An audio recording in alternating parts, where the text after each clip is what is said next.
of pie crust using the Tender Flake lard. It works out to 465 grams, so we're good. And on this Tender Flake box, it actually has the measurements for you. So just cut that in half, and off we go. I'm going to start out by cutting my lard into small chunks. I pre-sharpened my knife, rinsed it off. I put a paper towel underneath my cutting board so it doesn't slide, so just cutting,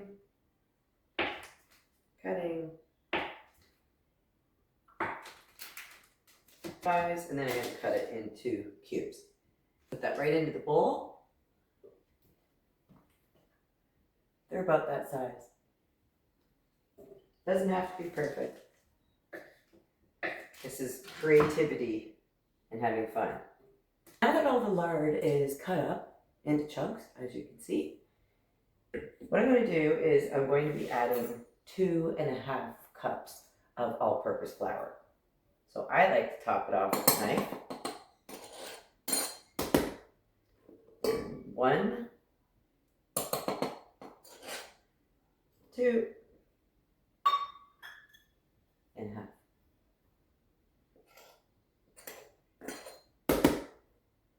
And that goes.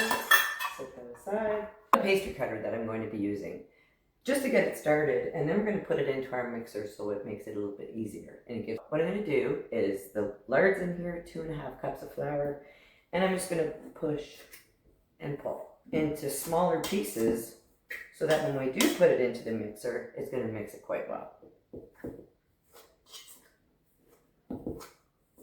Batch today. It's the flakiest pie crust, and it is amazing. I use it all the time. So I have a purpose for this because I'm going to be making some mini fruit pies, 6-inch. These are perfect size. You can eat them by yourself. You can share it, and you don't have to. It's completely up to you. Lard pieces and incorporated it with the flour. So you get almost like a sand-like consistency, which is what you want. Mix that around a little bit. And is just a little pinch of salt. About a half teaspoon. And that's about all you need. Liquid mixture, what I'm going to be doing is using 1 egg, some fresh water from the fridge, and a tablespoon of vinegar. And that's the secret ingredient. My secret ingredients. So egg, and I like to crack it into a bowl so you don't get any shells, and if you do, then at least it's not going into your measuring cup. Lightly crack this one. There we go. Beautiful. 0 shells. I like that. So I cracked 1 egg into a metal bowl, which is going into my glass measuring cup. I'm going to give that a quick stir. Then what you want to do is you want to fill the measuring cup to the top with water.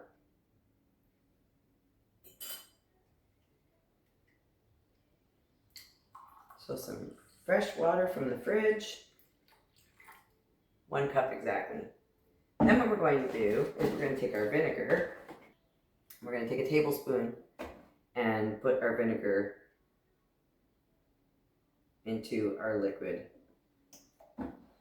Just give that a quick mix. But we're only going to be using half because we only have half a pound of lard and 2.5 cups of flour. So now that our liquid is mixed up, what I'm going to do is I'm going to add a cup of our liquid to our existing lard with flour and salt. I'm going to add the dough hook to the KitchenAid mixer. There's just a little knob there, and you just put that on and guide you. Pull the handle up, turn it on, double check that it's plugged in, turn it on to speed 1, and slowly add your liquid.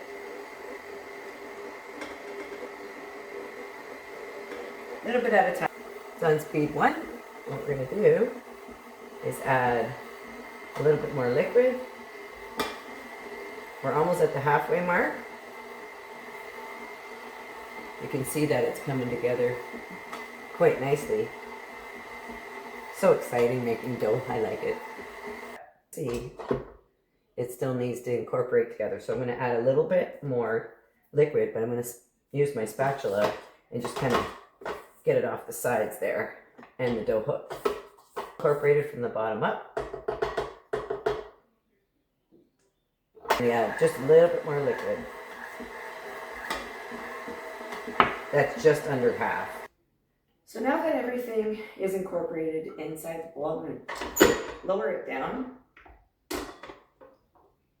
I'm going to remove the hook.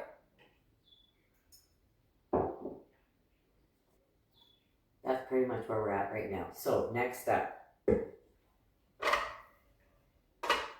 We're going to gently dust, or lightly dust, excuse me, our counter.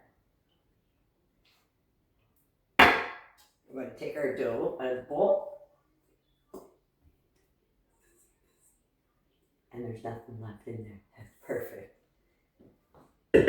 So with clean hands, I'm just going to incorporate it a little bit more with some flour that's on our counter. And what we want to do is get it to a nice light color. We just need a little bit of rolls, not a lot, because the mixer actually did most of it for us. So just a little bit more. It still feels a little sticky, but you don't want to over flour your counter surface, because what happens is then your dough is going to dry out. And we don't want dry dough. We just want enough so that it's not sticking as much. Beautiful. We have it. So, I've rolled it on the counter a couple of times, sprinkled some flour on top so it doesn't stick anymore. It's doing amazing. It is definitely not sticking anymore.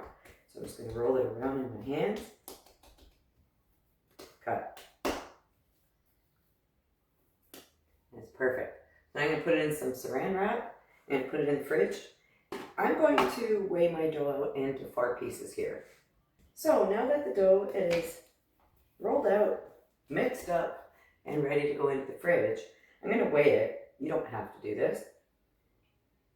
This worked out to 778 grams. So I'm going to cut mine in half so that when I go to roll it out, it's going to be easier. Now you can use this for a 9-inch. You can use this for a 6-inch. I will be doing 20 6-inch pies for a little market that I'm going to be going to next weekend. So I'm really excited.